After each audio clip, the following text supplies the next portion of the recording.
Bismillahirrahmanirrahim. Assalamualaikum warahmatullahi wabarakatuh. Sebelumnya perkenalkan, nama saya Resti Intansari, NIM 192131016 dari kelas Hukum Pidana Islam 4A. Video ini saya buat guna memenuhi tugas ujian akhir semester mata kuliah Qawaid Fiqhiyah Jinayah dengan tema Kaidah Asasi dan penerapannya dalam KUHP.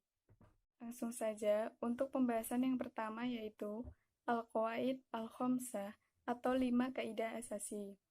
5 kaidah pokok atau Al-Qawaid Al-Khamsah tersebut diantaranya adalah Al-Umuru bimaqasidiha, artinya perbuatan atau perkara itu tergantung pada niatnya.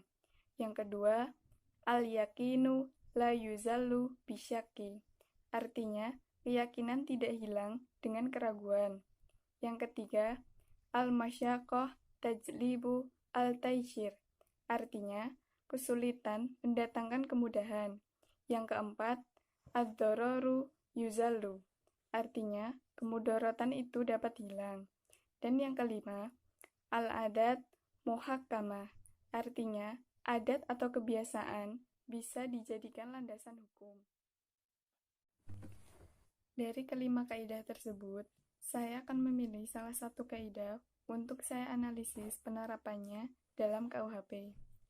Dan di sini, saya memilih kaidah yang pertama yaitu Al-Umuru bimaqasidiha. Arti dari kaidah tersebut adalah perbuatan atau perkara itu tergantung pada niatnya. Berkaitan dengan tema niat dalam tindak pidana, salah satu yang dibicarakan adalah tentang kasus hukum pembunuhan. Dalam hukum fikih, pembunuhan yang dikaitkan dengan adanya unsur al-qasdu atau adanya maksud, niat atau kesengajaan diklasifikasikan kepada 3 hal. Yang pertama yaitu amdun atau pembunuhan sengaja. Yang kedua, syib amdin atau menyerupai sengaja. Dan yang ketiga, khata atau pembunuhan karena kesalahan. Dari ketiga klasifikasi tersebut, masing-masing mempunyai ketentuan hukuman yang berbeda-beda yaitu antara qisas, diyat, atau ta'zir. Sementara, dalam hukum pidana atau ilmu hukum, terdapat beberapa istilah yang sepadan dengan kaidah al-umuru bimaqasidiha. Di antaranya adalah niat, mens rea, offset, dan delik dolus. Istilah niat terutama tentang pembunuhan, tercantum dalam beberapa muatan KUHP yaitu Pasal 40 ayat 1, Pasal 119, Pasal 165, Pasal 333, Pasal 342, Pasal 359, Pasal 340, dan Pasal 464 KUHP.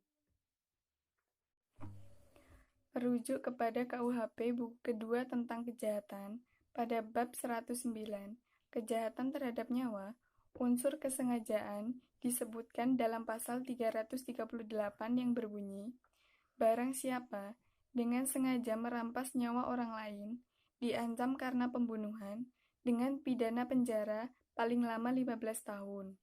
Selain unsur niat atau al-qasdu atau kesengajaan, dalam KUHP, terdapat tambahan istilah rencana dalam pembunuhan, disebutkan dalam pasal 340 KUHP yang berbunyi, barang siapa dengan sengaja dan dengan rencana terlebih dahulu merampas nyawa orang lain, diancam karena pembunuhan dengan rencana, dengan pidana mati atau pidana penjara seumur hidup atau selama waktu tertentu, paling lama 20 tahun.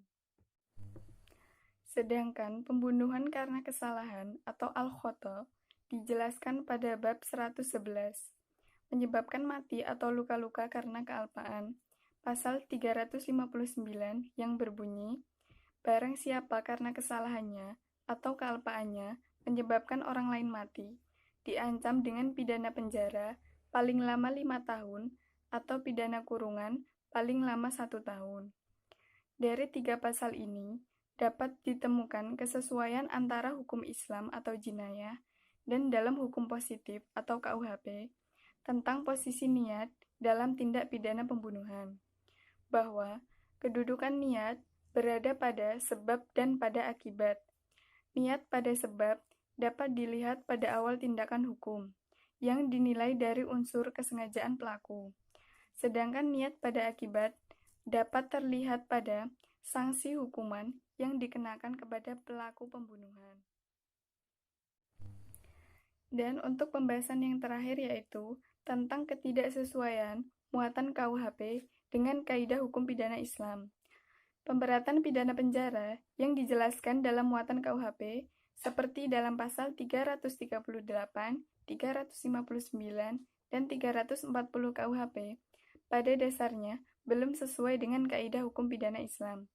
Karena sanksi pidana penjara yang diatur dalam KUHP mungkin hanya akan memberikan keadilan dari aspek batiniah dari keluarga korban, karena pelaku sudah mendapatkan sanksi pidana yang setimpal berupa dipidana penjara selama waktu tertentu. Namun, dari aspek material, keluarga korban tidak mendapatkan balasan atau ganti rugi apapun dari pelaku.